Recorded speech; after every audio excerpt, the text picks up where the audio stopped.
Welcome to the Growing Your Financial Business the Woman's Way podcast. I'm Robin Crane, and I was a financial advisor for over a decade. But before that, I was a singer-songwriter. And now, even as a mom of three with a teenager, toddler, and a baby, I run a seven-figure business helping women in financial services grow their businesses and make a bigger impact. In this podcast, I'll bring you financial advisors, industry influencers, and highly successful entrepreneurs to give you innovative strategies designed for women. So get ready to learn how to get in front of the right people, get more ideal clients, and be able to grow your ideal business so you can live your ideal life. Welcome to Growing Your Financial Business the Woman's Way. Robin Crane here with Brie Sodano, and I'm super excited because Brie and I worked together. We started working together 4 years ago. And actually, I remember she sent me a message in January 2020, before the pandemic hit, and said, I just hit my $100,000 a month. That was awesome. That was true. Yeah. True story. True story. And now, she's smashing it in her business. She helps people with their money, with their mindset. I'll let you take over, but now your company is called From Sheep to Shark. She's had a major success in the financial industry and then decided to move over and have her own company where she's really helping people around their finances outside of the industry. Yeah. So I actually started in finance as selling stocks and bonds and mutual funds. And what I found in my community was that nobody was coming to see me saying, Brie, I have so much extra money. Help me diversify my portfolio. So I started to look at cash flow management, and then I started looking at money mindset. And then about this exact same time, I started working with you when we started, 2016, I think. Yeah. And so, I ended up finding out that I couldn't be as successful as I wanted in the brokerage house the way that I was. So I ended up just going on my own and not taking my licenses. We just gave that to me. Yeah. Which is what I did, which is not what you all should do. It's just, that's the path that it's just what I did. Yeah, because for both of us, I think we're really focused on the mindset stuff, beliefs and behaviors, and then the strategies around that. And that totally can be translated into the industry for sure. It just depends on what you're looking for. But Brie is very outside of the box. I remember actually when you were in FEM, every time I'd ask you, how's it going? This is what she would say every time. Living the dream. It's she's always very positive, very fun, always living the dream. So what I want to talk to you about, because there's a ton of things we could talk about. You've done really well in digital marketing. You've really done well in just helping people in a non-traditional sense. But I know, when we were talking, you mentioned about breaking through limiting beliefs, and you have some systems for that. But before we go into how to break through limiting beliefs so you can skyrocket your business, tell us what limiting beliefs did you have before and how did that shift for you? So literally the first thing that you helped me figure out when we started working together was that I had a limiting belief around helping people and making money. I could help people from the goodness of my heart, and I could work and I could make money, but somehow the two could not be connected. They were mutually exclusive in my mind. And once I realized that everybody gets paid for helping people, that's all of what humanity does, is all of the work that's done in the world helps people, and it's all paid for. Once I put those two dots together, I think at the time I was making $3,000, and then the next month I'd made $8,000. You know what I mean? It was a really big shift all at once. And it was just that because I felt guilty. It ended up causing a lot of emotional resistance to charge. And to be paid. People were literally in my office, taking out their checkbooks to pay me. And I'd be like, no, you don't have to pay. No, don't pay me. Please don't pay me. Which seems so crazy. Which seems so crazy right now because you're so over that. But I remember specifically because you are such an expert in helping people with their student loans, and you have, all these really cool tricks and secrets, legal, of course, but to help people get out of student loan debt and forgiveness. And I remember talking to you about that, and you were charging $350 to it was help $250. $250. Okay. I remember $250, but maybe the month before it was $250. But I remember, and I was going, how much do you save them? How much do they get forgiven? And she's like, sometimes it's $100,000, sometimes it's $300,000. And I'm like, and you get paid $350. It only takes me about an hour. Yeah. But how long did it take you in your expertise of learning how to do this over the last 10 years to be able to do that? And who cares if you can save someone $300,000, you should get paid a little more than that. So I'm glad you took my advice there. Oh yeah, me too. Yeah. Way better. It's way better to get paid for your work. really tell them also a little about your background and your life, because I think you're such an interesting person. I want to hear those funny stories before we get into all the other interesting goods. Yeah, I mean, so I started as in the nonprofit sector. I did a whole decade at Boys and Girls Clubs, and then for a little while, I loved it there, and I actually taught myself how to trade stock options to make extra money, which, again, please don't do that. It's very stressful. It worked though. It like served its purpose at the time. And then as I progressed, I just started really hating it. I was exhausted and I was underpaid and undervalued. And so one day I was whining to my mom about my life. And she was like, you taught yourself how to trade stock options. You should be a financial advisor. And I was like, oh, great idea. Thanks, Ma. And I got a job. I started with Edward Jones, and then I ended up going into an independent firm. I don't know. What more do you want to know? Like, what do you want to know? Oh, that's good. No, that's good stuff. Whatever comes up, I'm sure you got a lot of funny stories in your back pocket. But tell us about, like, so how did you get through those limiting beliefs? So, you jumped from nonprofit to then Edward Jones, which, we a lot of people know about Edward Jones. I mean, they're very, very focused on families and working with a lot of clients and all that. And then you jumped into independent, and then we met around there sometime. But when you had that feeling that, like, because my book, Make More Money, Help More People, it's not even help more people make more money. It's make more money, help more people, which is pretty bold to say, right? Because I believe that when you make more money, then you will help more people. But what was the shift? Like, how did you overcome that really made that difference for you to start being able to make a lot more money yourself? So I just started to see that it wasn't true. Like I literally, after we talked, I remember like a story in my mind where this became true. Like I was probably like 6 years old. I went to my next door neighbor's house, who was this little old lady, and I hung out with her. And then she asked me to take out her garbage. I did. And she gave me like $1 bill and a handful of coins. And I went home and I was so pumped. And I told my mom, I was like, look, I have $1.25 and I took out this lady's trash, and best day ever. And my mom was mortified. She was so mad at me. She was like, you like hustled this old woman for $1. You should have just taken her trash out. Like, why would you charge her for that? And I was like, well, I didn't really charge her. Like, I wasn't like out like, hey, let me take out your trash for $1. I was just there. She asked for the help. She gave me the money in the exchange. And I felt so bad about it. I felt like I was a bad girl. Like I'd done something wrong. My mom made me return the money. So the whole thing was so embarrassing. And this was like the story. This was like the seed of I could help people. I could help this old woman from the goodness of my heart, and I could work and I could make money, but the two could not intertwine. And so I had to like essentially make that story mean something else.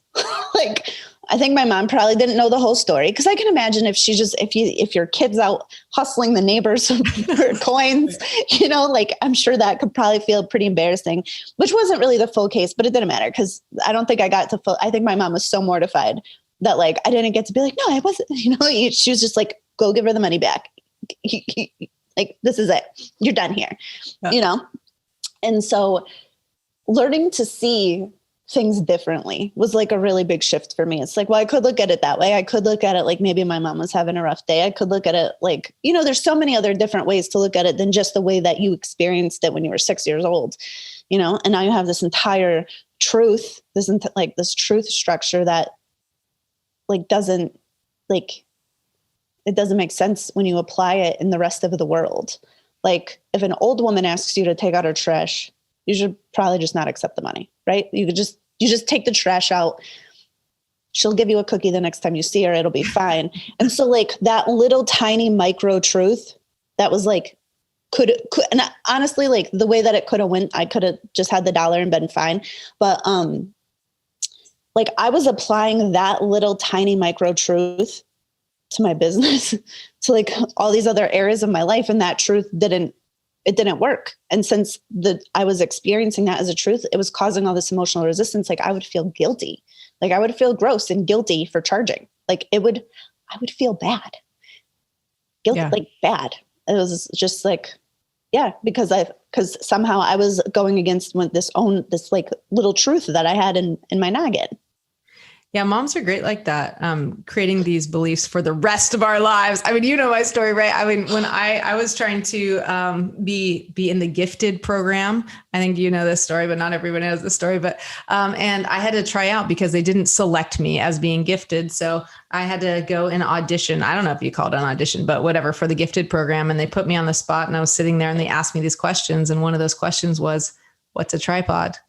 And I was like, I don't know. And I should have known. And so I go home to my mom, and she's like, how did the test go? How'd you do? Are you going to be in the gifted program? I'm like, I don't think so, Mom. They asked me, what's a tripod? And she's like, looks at me with 3 fingers on her hand and goes, Robin, you don't know what a tripod is? Come on, Robin, tripod 3. You know, like you're so, like, as if you're so stupid, right? And so then from that day forward, I thought I was stupid. So, you know, our mom's like, they're not trying to hurt us. It's like, what do we say to our kids?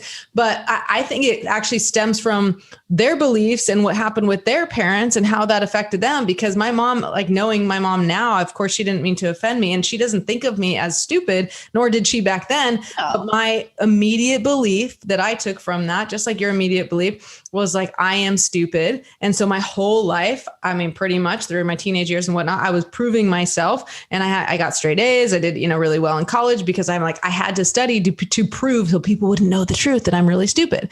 And that impacted me in sometimes in negative ways and sometimes in positive ways, because it allowed me to get straight A's. So it's like, I'm not mad at my mom for that. And I'm sure my mom, I know she doesn't think of herself as very smart. You know, she thinks like she's not a good test taker and all these things. And she would always mention those type of things. So I know she had issues with feeling like she was stupid. And so it's like, we're kind of trickling that down. But regardless of where it comes from, because, you know, we're not here, like, this is not the mom bashing show. Like we, you know, your mom is the one that got you into financial advisory. Yeah.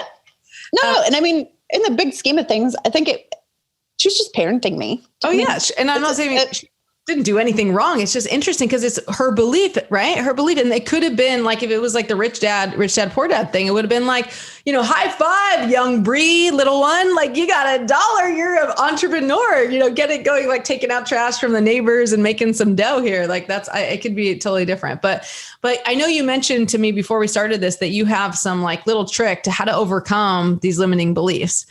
Tell us about that, because everybody has limiting beliefs, and don't just, you know, like, I'm not blaming my mom. We're not blaming. No, but to accept like, hey, this is a belief, and how do I overcome that? Because we want to make sure that you get the results in your business so you can impact more people, so you can make more money and help more people. Yeah. All right. Perfect. So the first thing that you want to figure out is generally what's the limiting belief, and you even want to kind of start to figure out where it came from, because when you have that initial story, like that story, it gives it a lot more context, a lot more color to play around with, like the nuances of it. And then you really, like, the first major step once you have that together is you just question whether or not this is true. Is it true that it's wrong to help people in exchange for being paid? Is that true? And then you start looking at it and you're like, no, I mean, doctors get paid and they're helping people, and firefighters get paid and they're helping people, and financial advisors get paid and they're helping. You start looking at it and you're like, 100% not true. And so once you start seeing that starts to make the shift in your mind. And then what you want to start to do is you want to find, so I actually started already with the second thing is you want to find evidence of it not being true. You want to build yourself a case, like all the reasons it's not true, helping people for money is wrong. Like, you make a list, you know, because as you start to do this, it starts to change. You're like proving yourself wrong, essentially. Because at one point, this, like, my story was true for me at one point. That was the truth for just a moment in my life. And then I started applying that truth all types of other places. Then you want to find evidence, like, with your new belief. So, like, the new belief that I put in that circumstance is that actually we went all the way to charging, like, full price, charging a considerable amount helps people more. You know what I mean? Like, and I don't, like, at the exact moment I was talking about, like, that belief was kind of twofold, right? So it was like, on one side, of course you have to get paid to do your work, because otherwise you can't even do your work anyways. But then as I started, like, really going down that road a little bit further, like, not only is charging money okay, but the more money people pay for stuff, the better results they actually get. Like, the more seriously they show up. Amen. And then I started looking for evidence of that. right? I started looking at it, and I like people that I'd start like when I first started doing stuff, like I used to help people for super low cost or even sometimes for free. And a lot of times they wouldn't take the advice. They would listen, but they wouldn't actually follow through. They wouldn't do the things. And it was because the exchange wasn't right. You know, like if they had done the things, they probably would have felt like they'd stolen from me because there was no exchange. You know what I mean? So the exchange has to be right. And so then you start building a case like for that, and you decide on your new beliefs. So like one of my beliefs is like the work I do is of high service and worthy of massive compensation. Done. And so like that's the entire process. And sometimes it takes a little bit to really unfold to see, you know, the belief that's holding you back and then to really implement that next thing. But that's it. It's just 4 easy steps.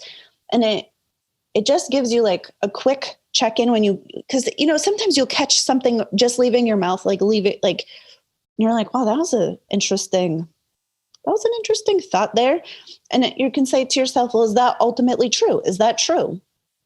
Is it true that, you know, like, is it true that if you have money, you lose your health?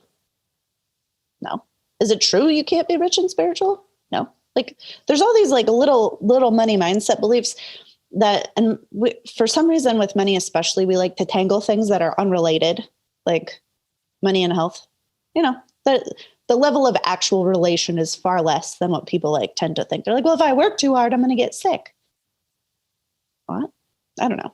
So So where do those come up for you now? So now, I mean, you've come a long way in 4 years and on track for at least $1 million next year. And I mean, that's a lot of big results in a short period of time, you know, just a few years to go from, you know, 3,000 a month or something to now 100,000 a month. But it's like, for me, I'm always growing. I still have limiting beliefs. I still have, you know, it all comes up, like things like that still come up no matter how successful I am or whatever. But for you, what kind of limiting beliefs do you find or at this level that you still have to take a moment to be like, wait, is that true? Like, seriously, no, that's like, let me actually prove to myself that's not bullshit. Oh, so last week, so I have a business coach that I keep on retainer, and I was meeting with him because I wanted to be so organized. I was like, help me figure out a way to keep track of everything, because this business has grown really fast. And so luckily my team is amazing, and I'm luckily just smart enough to hire people that have all of my complementary skill sets. But now they're growing into bigger and bigger roles. And so like the spot of like my assistant, like the spot of keeping me on track, is no longer something that everybody can do. So I've kind of just been like left on my own to my own devices. And then I had a belief like just a week ago that for me to be a good leader, I had to be good at creating content, good at being organized, good at keeping track of everything, good at managing everything. Basically, I needed to be all things to all people. And if I wasn't, then I'm not good enough. Right.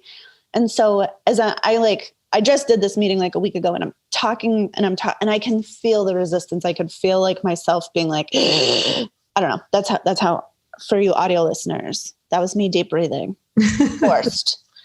And that's like, and so I was so sad about it. I was really having a time because I don't want to be super organized. I actually want to hire somebody to help me with it. And that means I had to change my belief to like, no, I get to do the thing that I'm really, really good at. And I also get to give someone a job to do something they're really, really good at. And we're going to do better together. But like, that means I had to break the belief that somehow I was inadequate if I couldn't create brilliant content, which is a very creative process, and also have all of the structure to hold all the content, you know? Mm-hmm. So like, oh, if I couldn't do both sides of this really, really big thing, that somehow I'm inadequate, which is not true. And giving somebody a job is a really wonderful thing. And then I actually just talked to somebody who's going to interview next week, and I'm going to work on really being okay with that, because it's not a measure of my inadequacy. It means that I'm going to step more into my brilliance, the thing that I'm good at, and also provide somebody a livelihood. So that was like my most recent tiny mental breakdown. Yeah. Awesome. Thank you for sharing. So what advice would you give the ladies out there, those of you listening right now? Most of them are growing financial business or maybe they're doing something around money coaching or insurance or whatever, but what advice, because we all have limiting beliefs, of course. And, we all get stuck sometimes, and there's so many people we can help. There's so much we have to like commit to in regards to helping people, because people especially now need it more than ever. But what advice would you give them moving forward here? So it depends on where you are. If you're just getting started and you're not ready to hire a coach, be really diligent in your journal, because you're going to start to see these things. You're going to start to understand like who you are and where all these ideas come from. And you're going to start to really notice how you're like formed, like how your money mindset was, come to be. Right. And that's incredibly helpful. And then once you're in a spot where you're ready to hire a coach, get a coach, because for most people, it takes about 7 years to hit $1 million, to go from a zero business, and in the field that I do, in the field that I'm in, I've kind of paid a lot of attention to this, and I'm probably going to hit it in just about 4, right? We're going to do it in just about 4 years. And it's because I've always had support. I've always been coached. And so things that could have really slowed me down for a week, I'm able to catch and not lose my momentum. I'm able to catch and work through it in a couple of hours or in a half a day, where, before I had some feedback or somebody to mirror that back to me or help me, literally, instead of sitting in a pile of soggy inadequacy for a week, I was able to get over myself within 18 hours. And that's really, really helped in terms of the amount of momentum and the amount of speed and the amount of people that I can help, because I'm properly supported. Yeah, that's awesome. That's awesome. Yeah. And I think everybody should get help. Obviously, like it's a shortcut. It's just most people, even if they're just starting and they're scared or whatever, I think like if you're ambitious, like we are, like you want results faster than the average, if you don't want to, play small and be mediocre, but you want to rise above and really help more people. Because again, making more money in your business is huge. It's just an indication. It's just an indicator that you're actually helping more people. So the faster you want to do that, the more help you need. I mean, I can't do anything myself anymore. Like I like, nanny, bring me some water. It's like I text her, can you bring me a water? But it's not just because I don't know how to go to the fridge and get a water. It's just because I'm so in my zone of like, I'm coaching, I'm working with people. I'm like, I want to get like, I love what I do. And I'm in that state and I don't want to be interrupted. And even, I was talking on another podcast about how I'm eating Daily Harvest meal. I don't know if you know Daily Harvest, but like it's just, you Are they in a blender? No, well, they do actually, I guess, have shakes. I don't do the smoothies, but they have like bowls and they're really healthy and it's gluten-free. And it's just, I think it's gluten-free and dairy-free. And I can just 4.5 minutes, it's ready to go. And like that kind of help. Like I need that help. Is I got to go back into what I'm really good at so I can help more people. And I think that so many women especially try to do everything and think they do need to be everything to everyone at all times. And I think that point that you mentioned is huge, because I don't think that's a belief that's like, random at once every few years. Like, I think we all feel that at times, I got young kids. I mean, it's like, I feel like I feel guilty sometimes not being with them. And then many people feel guilty when they're not working, when they are working. And it's just, we take a lot on as women. And I just think this idea of doing it on your own is crazy. Crazy. Yeah. Especially if you have big ideas. Yeah. Yeah. Big ideas need big teams, baby. It's true. Awesome. Well, thank you so much. I think the main thing is like, how do they find you? What's the best way? You're really good on and really active on social media. So, I mean, I see you pop up on my Facebook all the time, watching your videos and stuff, but what's the best way to find you? Yep. Sheep to Shark on Facebook or Instagram is probably the best way. And then Sheep to Shark. Make sure you hear that right. Sheep to Shark on Instagram and Facebook. Yeah. And then I deliver all types of free content there, and it's pretty juicy. You'll love it. Is there anything specific, like you'd say, go get this freebie? Because you got some cool freebies that they could use with themselves and maybe their clients. Yeah. So if you go to my website, sheeptoshark.com, there's a financial freedom quiz, and it will help you kind of like the way that we assess where people are on like their relationship to money, not necessarily income or not necessarily what they have, but just like where they are in their terms of their evolution financially. There's a quiz for that, and it's right at the top of the website. And that's a really good first thing to do. Great. Go get the quiz. That sounds awesome. I want to do it myself. All right. Thank you all so much for joining us. Thank you, Brie, for being here, and we will see you next time. Bye. My pleasure. Thanks.